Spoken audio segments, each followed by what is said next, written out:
Back. Let's go to the guest line where Drake Maye is waiting for us on a Patriots Monday. He is brought to you by Northeast Men's Health, the experts in treating men's sexual health with 6 New England offices, or at northeastmenshealth.com. By Windward Mental Health. Start your healing journey now at windwardmentalhealth.com. And by John Sewer and Drain Cleaning, the name to know when your drains don't flow.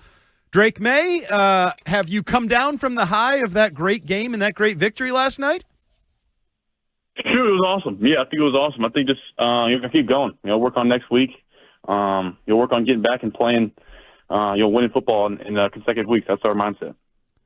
Okay, I got to ask you, Drake. So a lot of key signature plays last night. A lot of highlights people have been sharing on TV, social media, and beyond. But third quarter, we'll call it the throw. The throw to Diggs. You're rolling to your right. You throw a 35-yard laser that bends around the defense and into Diggs' hands for the first down, setting you guys up inside the red zone. Do you guys practice it like that, or was that like a little bit of what you guys are developing together, mixed in with some signature Drake Maye recess ball? Yeah, I think this is just continued play. I mean, he saw me point and adjusted his route about as quick as I've seen. Made a great catch on the sideline, and it's continued work scramble drill. I think it's a big thing.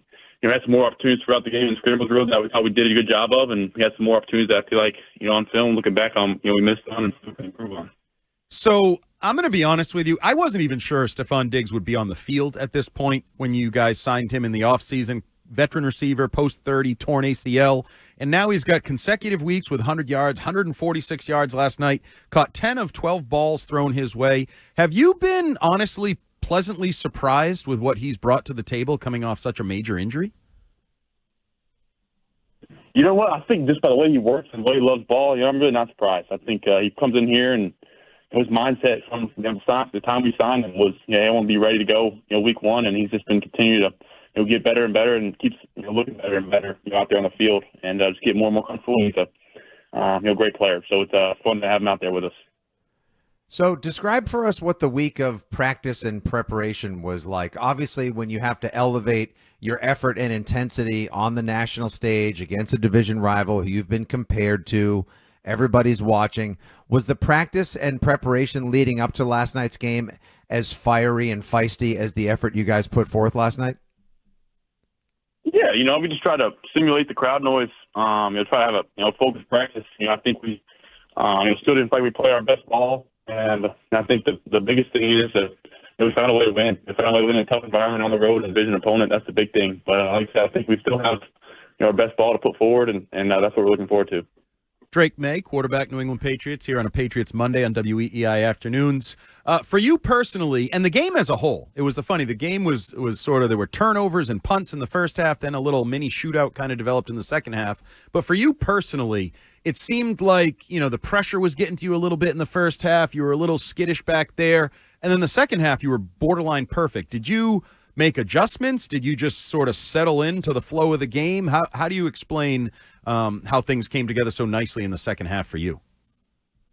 Yeah, I think just, using my teammates. I thought the O-line played great all night, protected me. I think the pockets were good, and, just finding, just in the second half, making adjustments and just feeling like, hey, we can make some plays in the guys and some stuff open downfield. So just giving them a chance. And really in the first half, I think we hurt ourselves, and really, credit to our defense for playing such a great game overall and great first half. We should have had a bigger lead going into the halftime. Okay, so fourth quarter, tied 2020, an incredible situation, an amazing opportunity for you guys, and potentially for a signature moment for you. You guys get the ball back, 2 minutes, 10 seconds left, tied 2020, and you're about to lead your first fourth quarter signature game-winning drive for the Patriots. With that kind of crowd noise and that kind of hostility working against you, what did that moment feel like for you, Drake? Yeah, just kind of where else would you rather be?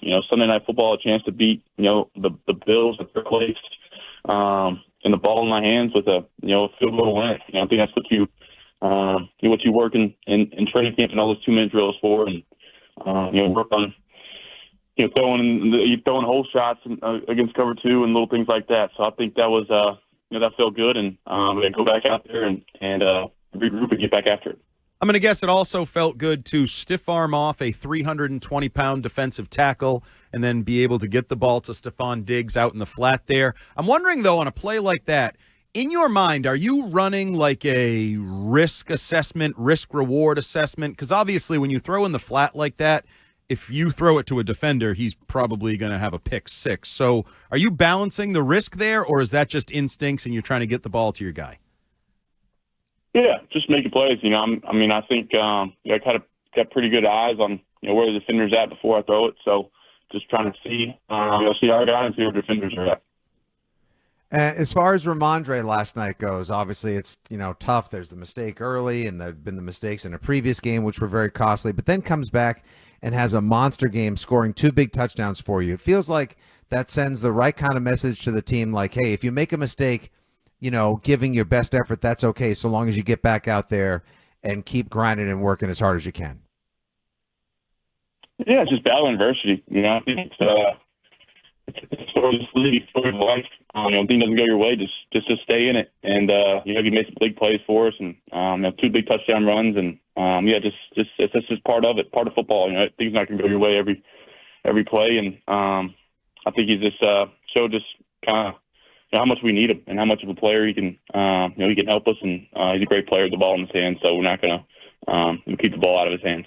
Going back to those series of plays at the end of the second quarter, down on the goal line, I think it was 4 seconds maybe you had first and goal there, and you had the quick throw to Hunter Henry, who just quite couldn't haul it in. What was that situation like? That seems like pretty intense clock management situation. And were you trying to advocate to go for it again with 1 second left, or do you think that's a good situation to take the points, get the lead at halftime?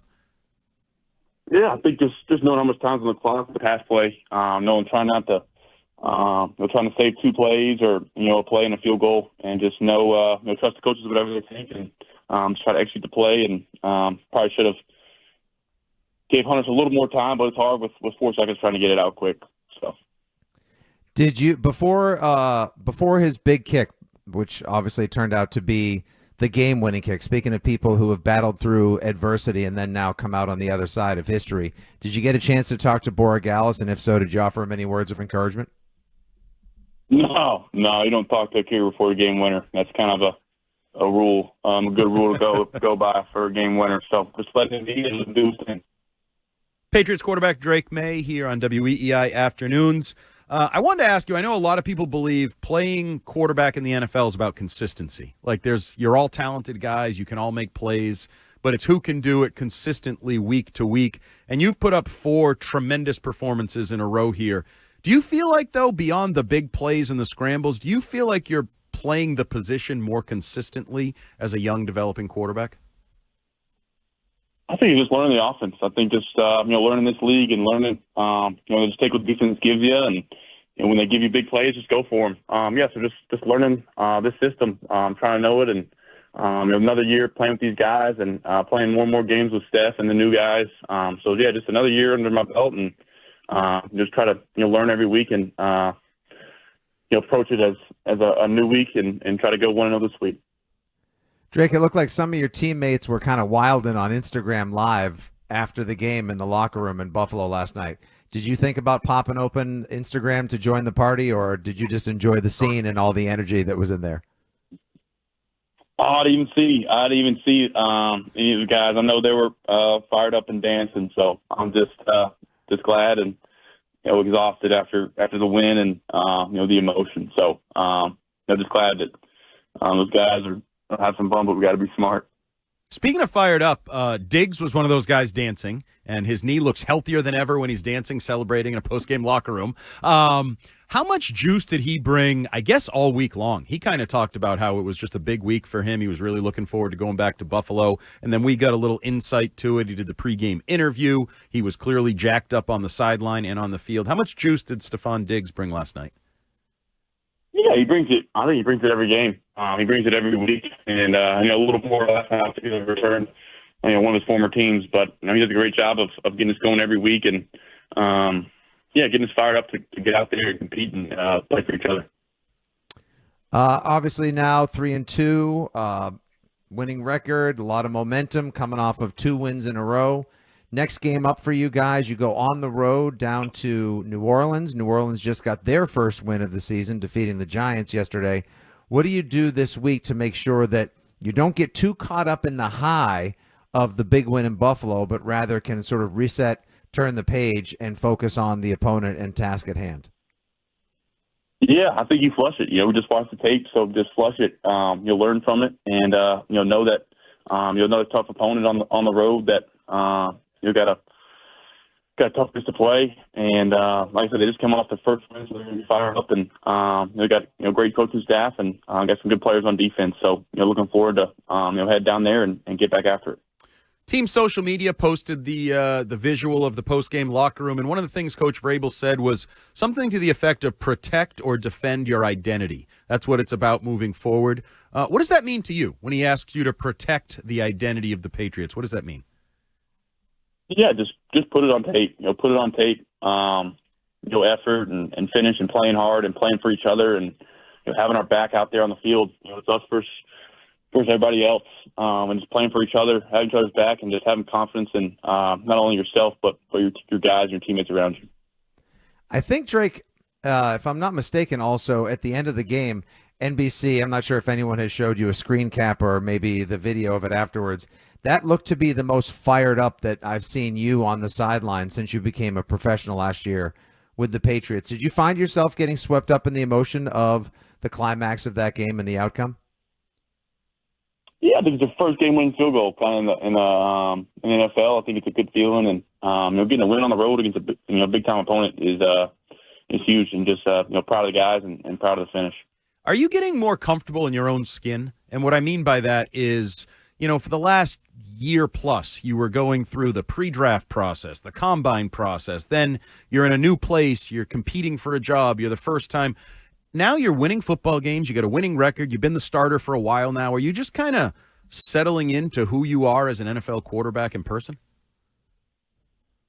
No, I think I've really always had the confidence in myself to go out there and play and just settle in a new environment. I think it's just playing for your teammates, getting to know your teammates, and getting to know the new coaching staff and the new area. So just finding ways to, like I said, just every week, just treat like a new week and know that this NFL and this league is tough any week. So just approach it that way.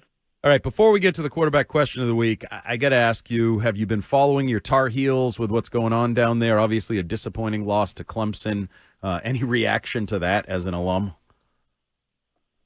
Yeah, I tuned in the game a little bit. I know it's the first year with the new staff, a lot of new players, and I know they'll figure it out down there. So just try to do my best to support any way I can, and guys that I know down there, and just say, hey, it's a long season, and just keep going, shoot. I think it's tough. So. All right, it is time now for the quarterback question of the week, brought to you by Northeast Men's Health, the experts in treating men's sexual health with 6 New England offices, or at northeastmenshealth.com. And this comes from Bill in Billerica. And the question stems from a comment I actually heard you make last night where you said something to the effect you grew up with your brothers and your dad talking about you always wanted the ball in your hand with the game on the line, regardless of what sport it was, basketball, football, whatever. And I was wondering, what's your greatest memory of that situation, whether it's youth sports, high school sports, college, of that end-of-game situation with the ball in Drake Maye's hands? I think the probably greatest moment of kind of our family was really my brother, hitting a big-time shot in the Elite Eight. I think, playing Kentucky, and he was kind of a reserve backup player. He was in there at the end of the game, and he hit a game winner. So just the confidence in himself, and really just learning from my older brothers, and just knowing that at the end of the game, with the game on the line, that's what you want, and that's what you play for. Did you add one to the list there last night with the tie game in front of the Bills Mafia, Josh Allen? You drive to the game-winning field goal. Is that on the list now? I think game-winning touchdown is different. I think game-winning field goal is more team-oriented and Big Andy with the big play. So that's just the 2-minute drill. And that's the process of getting him down there and letting him do his thing. All right, Drake, appreciate you joining us. Congrats on the big win in Buffalo. We got a little winning streak here, too. Let's see if we can make it 3 in a row when we talk to you next Monday. Good luck. Have a good one. Go Pats. Oh, that was Drake May. There And we for the go. first time this year, breaking news here on WEEI Afternoons, we got Go Pats in there. Drake Have a good May. one. Go Pats. Drake May. Wow. You know you're in a good sports family when you are the MVP caliber, according to the latest social media buzz, quarterback of the New England Patriots, and still you haven't quite gotten to tops on the list. You got to go to your brother's accomplishments for the coolest May family end-of-game moment.